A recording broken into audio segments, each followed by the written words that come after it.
नमस्कार. छान गप्पा रंगल्या होत्या.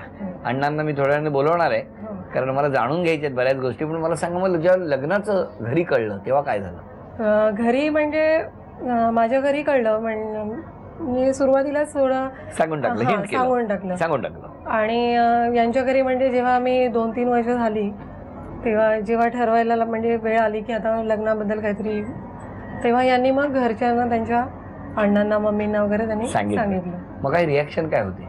थोडंसं आमच्या कास्टमध्ये थोडंसं प्रॉब्लेम होता, त्यामुळे थोडंसं हे होतं की म्हणजे बाकीचे लोक काय म्हणतील वगैरे, हा थोडासा इश्यू होता त्यावेळेला. पण त्यांनी म्हणजे मला कुठेही अडवलं नाही या बाबतीत. आणि अण्णांनी यांना सांगून म्हणजे ते रागावले होते खूप तेव्हा, पण तरी त्यांना सांगितलं की म्हणजे दुसऱ्यांची मुलगी तू आणणार आहेस तर व्यवस्थित जबाबदारी तिची घे म्हणून पूर्ण.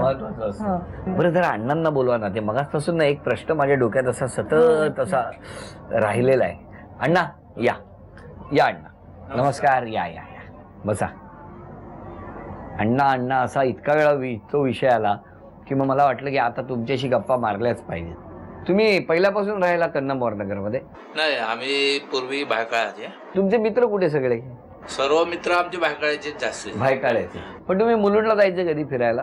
मी 11ला असल्या कारणाने सर्व ते माझे मुलुंड ईस्टचे सर्व लोक ओळखीचे होते. अच्छा, मग नंतर मुलुंड खूप डेव्हलप झालं ना?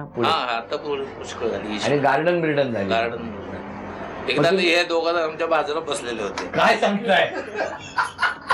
माझे मित्र आणि देशमुख गार्डन आहे ना, देशमुख गार्डनचं फवाराचं हे आहे ना एकदम लास्टला स्टार्टिंगला, तर आम्हाला कल्पना नाही. मी माझ्या मित्रांबरोबर होतो आणि 1-2 अंतर सोडून जोडपी असे सोडून. तुम्ही बघितलं होतं त्यांना? हा, नाही पहिले बसताना नाही बघितलं, काही यांनी सुद्धा बघितलं नसेल म्हणूनच ते बसले असतील, नाहीतर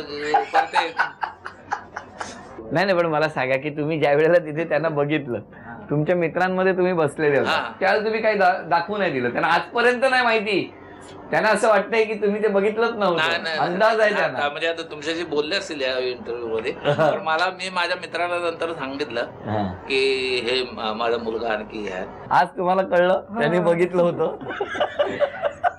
100%. त्यांना वाटलं काय की बघितलं की नाही म्हणून एक जण पळाला, मग दुसऱ्या गेल्या. कळलं? आपण उगाच नाही म्हणत बाप आहे.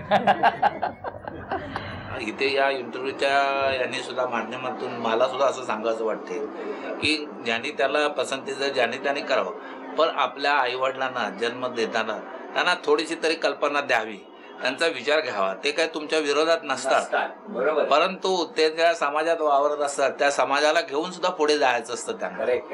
कदाचित जर आई वडिलांना विश्वासात गेलं तर हा मार्ग तुमचा अधिक सुखकर होईल ना. तिथे मुलुंडला जाऊन बसायची गरज नाही, समोर कट्ट्यावरच गप्पा मारत बसला असतात. कळलं? तुमच्या उपस्थितीत त्यांना काही प्रश्न विचारतो.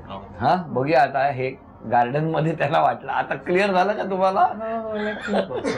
बर, पहिला प्रश्न मला तुम्ही सांगा की मिस्टरांनी सांगा, तुम्ही दोघांनी पहिला कुठला चित्रपट बघितला? Mostly Titanic.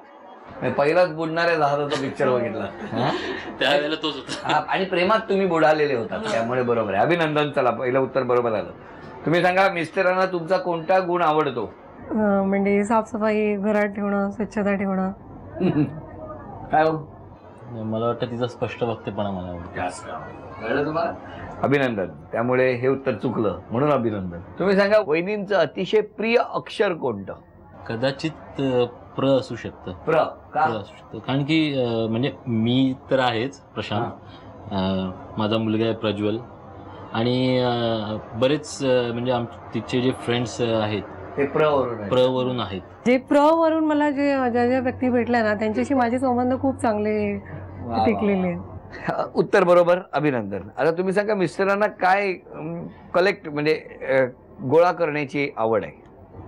त्याची पहिल्यापासूनची आवड म्हणजे ग्रीटिंग कार्ड्स कलेक्शन खूप चांगलं त्याचं होतं. वा वा. 1000 रुपयाचं बक्षीस मिळालं. अण्णा धन्यवाद, तुम्ही आलात, बरं वाटलं आम्हाला. तुमच्यामुळे बरेच महिने वर्ष यांच्या मनात एक प्रश्न होता, तेव्हा अण्णांनी आपल्याला बघितलं होतं की नव्हतं बघितलं, त्यात आज तुम्हीच येऊन जो काय भांडाफोड केलेला आहे त्याबद्दल तुमचेही आभार.